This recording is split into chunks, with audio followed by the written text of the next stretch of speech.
Oke, assalamualaikum warahmatullahi wabarakatuh. Apa kabar anak-anak? Mudah-mudahan kita dalam keadaan sehat walafiat. Bertemu lagi dengan saya Lili Handayani dalam pelajaran Al-Quran Hadis di pertemuan kedua kelas 8. Akan tetapi sebelum membahas di pertemuan 2 ini, di materi kali ini Ibu akan memberikan sedikit bahasan tentang simpulan di minggu yang lalu. Namun sebelumnya Ibu akan peringatkan kepada kalian yang belum mengumpulkan tugas, silakan masih Ibu tunggu. Ibu akan merekap dan akan melaporkannya kepada wali kelas bagi yang sudah ataupun yang belum. Kita bahas satu-satu. Yang pertama, mad iwad, yaitu bacaan panjang ketika ada tanwin fathah atau fathah tain dibaca waqaf pada akhir kalimat, baik berhenti karena terdapat tanda waqaf atau kehabisan nafas. Cara membacanya dibaca panjang 1 alif atau 2 harokat. Untuk mad iwad, latihannya alhamdulillah hampir semuanya benar.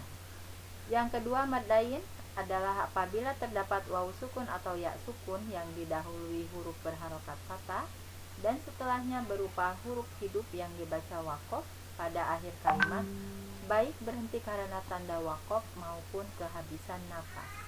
Nah, untuk man lain, kebanyakan dari kalian itu mengisinya kurang tepat, ya. Misalkan fauqa ibadihi, sebelum waw sukun ada huruf berharokat fathah tapi tidak dibaca waqaf, maka itu bukan namanya mad lain. Dibaca 1, 2 atau 3 alif, ya. Yang terakhir yaitu mad arid disukun, adalah bacaan panjang yang terjadi apabila ada mad tabi'i bertemu dengan huruf hidup yang dibaca waqaf, baik berhenti di akhir ayat maupun di tengah ayat. Cara membacanya 2, 4 atau 6 harokat. Untuk pengisian mad arid disukun, alhamdulillah hampir semuanya benar. Rasulullah Shallallahu Alaihi Wasallam bersabda, barang siapa membaca 1 huruf dari kitabullah Al-Quran, maka baginya 1 pahala kebaikan, dan 1 pahala kebaikan akan dilipat gandakan menjadi 10 kali. Aku tidak mengatakan alif lam mim itu 1 huruf, akan tetapi alif 1 huruf, lam 1 huruf, dan mim 1 huruf. Hadis riwayat Tirmizi. Silakan kita bayangkan betapa banyaknya pahala yang kita dapat dari huruf per huruf Al-Quran yang kita baca. Andai kata sehari kita membaca 10-20 ayat. Marilah kita merefleksi diri. Untuk keterangannya, 1 tidak pernah, 2 kadang-kadang, 3 sering, 4 selalu.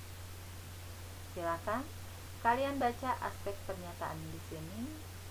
Sudahkah, pernahkah, kadang-kadangkah, seringkah, selalukah kalian melaksanakannya?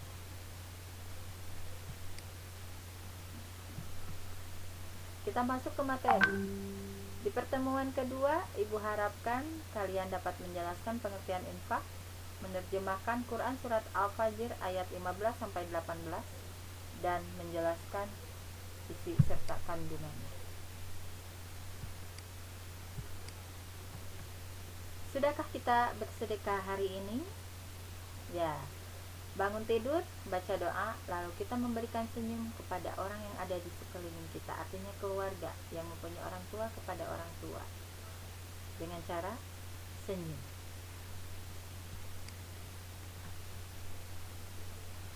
Pengertian infak dan sedekah. Infak berasal dari kata anfaq yunfiqu, yang artinya membelanjakan atau membiayai yang berhubungan dengan perintah-perintah Allah. Menurut KBBI, infak adalah pemberian harta dan sebagainya selain zakat wajib untuk kebaikan. Sedangkan menurut istilah, infak mengeluarkan atau memberikan sebagian dari harta atau pendapatan untuk suatu kepentingan yang diperintahkan dalam ajaran Islam. Infak berbeda dengan zakat. Di sini infak tidak mengenal istilah nisab, ya. Kalau zakat itu mengenal istilah nisab. Jumlahnya ditentukan oleh syariat. Contoh di sini zakat, ada zakat mal dan zakat fitrah. Zakat mal ditentukan kalau hartanya sudah mencapai tujuan atau sudah mencapai nisab, maka dia wajib mengeluarkan zakat mal. Zakat fitrah, waktunya, jumlahnya juga ditentukan. Waktunya di bulan Ramadan sampai imam sebelum naik mimbar ketika sholat Idul Fitri, ya. Jumlahnya juga ditentukan. Gitu. Kalau infak tidak ditentukan, semampunya. Punya uang 10.000 mau diinfakkan 1.000 boleh. Punya uang 5.000, hoyo ngongkosan dan rencangan 2.000 ngongkosan, mangga. Gitu, ya. Infak dapat diberikan kepada mustahik zakat atau selain mustahik zakat, seperti keluarga dan kerabat, bahkan untuk membiayai kebutuhan diri sendiri. Berbeda dengan zakat. Kalau zakat harus diberikan kepada mustahik zakat. Nanti kita bahas mustahik zakatnya. Gitu. Untuk infak kita harus melihat kepada orang yang terdekat kita dulu, seperti keluarga atau kerabat. Contohnya, adik kita kekurangan bekal nih sekolah, mau jajan, kita infakkan bekal kita sebagian kepada adik kita. Itu contoh kecil, ya. Lebih luas lagi pengertian sedekah, meliputi harta dan jasa. Kalau infak dan zakat tadi berupa harta, kalau sedekah itu berupa harta dan jasa. Bahkan senyum pun sebagai sedekah. Membuang ranting atau duri dari jalan pun sedekah. Contoh kecil, ketika kita melewati gang, jalan di gang, ada orang yang membuang kulit pisang sembarangan. Lalu kita menyingkirkan kulit pisang tersebut dari tengah jalan. Artinya kita bersedekah menyelamatkan orang yang akan melewati jalan tersebut dari kepeleset kulit pisang, gitu. Atau hal yang lain, kita menemukan paku di jalan, baik itu di jalan besar ataupun di jalan kecil. Kita menyingkirkan paku tersebut, artinya kita bersedekah menyelamatkan dari motor, dari mobil yang lewat atau dari orang yang lewat dari ketajaman paku. Kena ban motor, nanti bannya bocor. Kena ban mobil, nanti bannya juga bocor. Itu salah satu sedekah dari jasa. Lalu kepada siapa saja kita memberikan infak dan bersedekah? Dalam Quran surat At-Taubah ayat 60, Allah Subhanahu wa taala berfirman, A'udzubillahi minasyaitonir rajim. Bismillahirrahmanirrahim.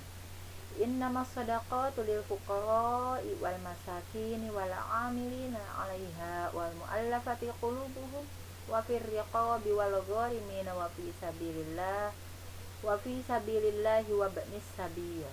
Fardhatan minallah wallahu 'alimun hakim.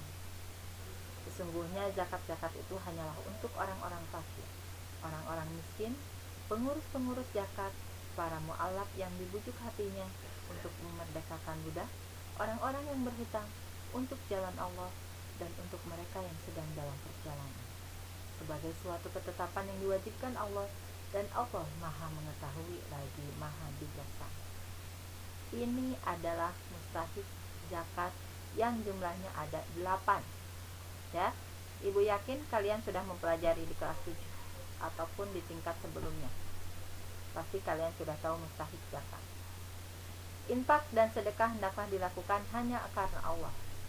Allah berfirman, dan bersedekahlah kepada kami, sesungguhnya Allah memberi balasan kepada orang-orang yang bersedekah.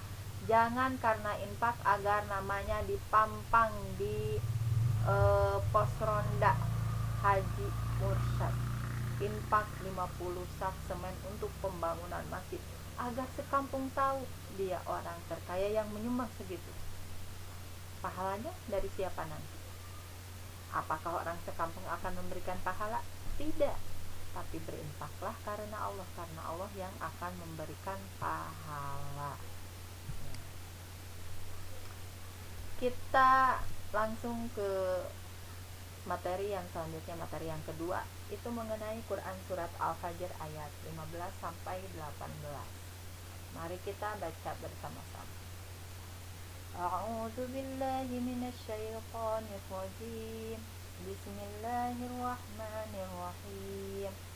Fa'ammal insanu idza mabtalahu rabbuhu fa'akramahu wa na'ama fa yaqulu rabbi akraman wa amma idza mabtalahu faqadara 'alaihi rizqahu fa yaqulu rabbi ahanan kalla bal la tukrimuna al-yatim wala tahadduna ala ta'amil miskin.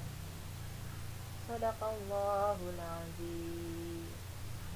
Yang artinya, maka adapun manusia apabila Tuhan mengujinya lalu memuliakannya dan memberinya kesenangan, maka dia berkata, Tuhanku telah memuliakanku. Namun apabila Tuhan mengujinya lalu membatasi rezekinya, maka dia berkata, Tuhanku telah menghinaku. Sekali-kali tidak. Bahkan kamu tidak memuliakan anak yatim, dan kamu tidak saling mengajak memberi makan orang miskin. Penjelasan ayat di atas dijelaskan bahwa kecenderungan manusia merasa mulia dengan rezeki yang diberikan Allah Subhanahu wa Ta'ala. Padahal tidak demikian. Sesungguhnya harta itu hanyalah ujian dan cobaan bagi mereka. Jadi kebanyakan kita di sini orang kaya merasa mulia dengan kekayaannya. Padahal mulia manusia itu bukan dari kekayaan, bukan dari tingkat ekonomi, tapi dari ketakwaan. Semua manusia sama, kecuali ketakwaannya. Namun, zaman sekarang, kebanyakan manusia kecenderungannya nih, orang kaya, saya mulia, saya kaya. Padahal bukan. Ya. Begitu pula sebaliknya. Orang yang diberi kesempitan rizki, atau kata lainnya fakir atau miskin, menganggap bahwa Allah menghina mereka, padahal tidak. Ya, padahal sama sekali Allah bukan menghina. Sesungguhnya Allah memberikan rizki kepada siapapun yang disukainya dan tidak disukainya. Masalah rezeki itu kehendak Allah. Begitu pula Allah menyempitkan rezeki kepada siapapun yang disukainya dan tidak disukainya. Ingat, sekali lagi, dalam urusan rezeki, kaya miskin, itu kehendak Allah. Kalau saja nih, kata Allah, yang beragama Islam semuanya kaya, kita lihat yang non-Islam atau kafir, mereka pasti miskin, tapi tidak. Atau yang agamanya bukan Islam kaya, tapi banyak orang Islam yang kaya. Ya, bahkan di Indonesia sendiri sekarang yang kaya-kaya itu kebanyakannya orang Islam. Atau sebaliknya, yang turunan Arab kaya, yang turunan Cina kaya, yang turunan ini miskin, yang turunan bukan. Kekayaan dan kemiskinan itu bukan ditentukan dari keturunan, bukan ditentukan dari dia nasabnya dari mana, tidak. Tapi dari siapa? Dari Allah yang menghendaki. Kita mau kaya, kita berusaha. Rezeki kita mau banyak, kita berikhtiar. Ikhtiar, lalu hasil kita pasrahkan kepada Allah. Ingat, tidak akan ada hasil yang mengkhianati usaha, atau usaha tidak akan mengkhianati hasil. Gitu. Dalam menghadapi dua kondisi seperti ini, manusia hanya bergantung kepada Allah. Jika diberi kekuasaan rezeki, hendaklah ia bersyukur, dan jika diberikan kesempitan rezeki, hendaklah ia bersabar tanpa menyalahkan siapapun, apalagi menyalahkan Allah sebagai penciptanya. Allah itu maha kaya. Yang tadinya miskin bisa langsung kaya. Yang tadinya kaya langsung miskin. Banyak sekali contohnya. Tidak perlu ibu sebutkan satu-satu. Yang tadinya miskin jadi kaya, maaf ya. Ibu ambil salah satu contoh yang pasti kita tahu. Tahu kalian penyanyi dari jebolan The Academy namanya Lesti, itu asalnya dari Kabupaten Cianjur. Kehidupan di Cianjurnya bagaimana? Maaf. Di Cianjur dia menengah ke bawah, tapi Allah Maha Kaya Raya. Dari melalui ajang tersebut sekarang menjadi orang kaya raya.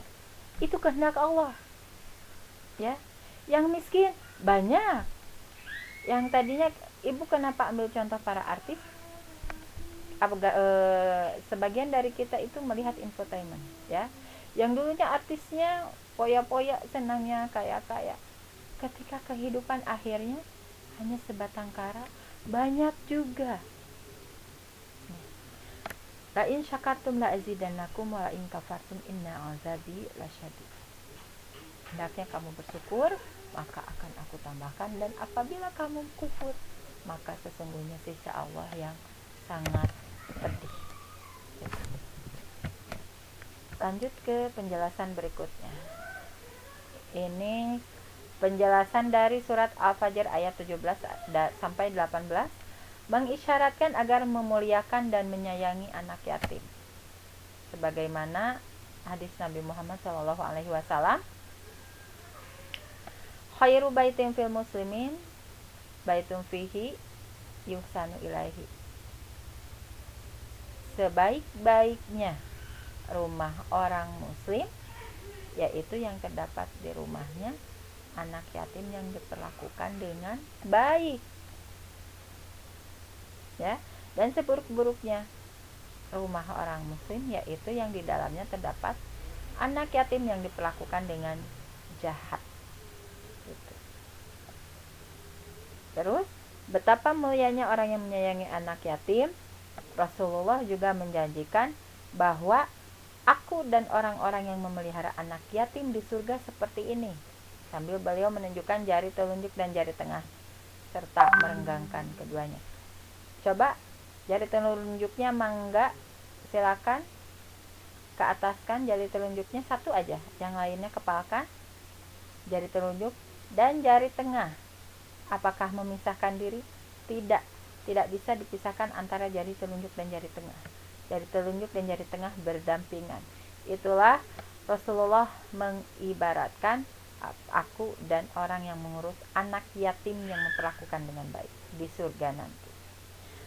Dalam surat Al-Fajr ayat 18 memperingatkan agar manusia saling menyeru dan mengingatkan memberi makan orang miskin. Itu ada dalam surat Al-Maun. Ya. A'udzubillahi minasyaitonirrajim. Bismillahirrahmanirrahim. Ara'aital ladzi yukazzibu biddin wa dzalikal ladzi yad'u'ul yatim wa la yahuddu 'ala ta'amil miskin. Shadaqallahul azim. Tahukah kamu orang yang mendustakan agama? Itulah orang yang berhadik anak yatim dan tidak menganjurkan memberi makan miskin. Ini salah satu ciri orang yang mendustakan agama. Sebenarnya orang yang mendustakan agama itu ada 5. Di sini dibahas 2. Yang pertama yang menghadik anak yatim, yang kedua yang tidak menganjurkan memberi makan orang miskin. Nanti kita bahas di lain pertemuan. Itu saja untuk pertemuan kali ini. Silahkan Anda simak. Kalau belum dimengerti silahkan putar kembali videonya. Sekali lagi Ibu tunggu tugasnya yang minggu lalu. Untuk saat ini Ibu tidak akan memberikan tugas, ya. Terima kasih atas perhatiannya. Wabillahi taufik wal hidayah. Wassalamualaikum warahmatullahi wabarakatuh.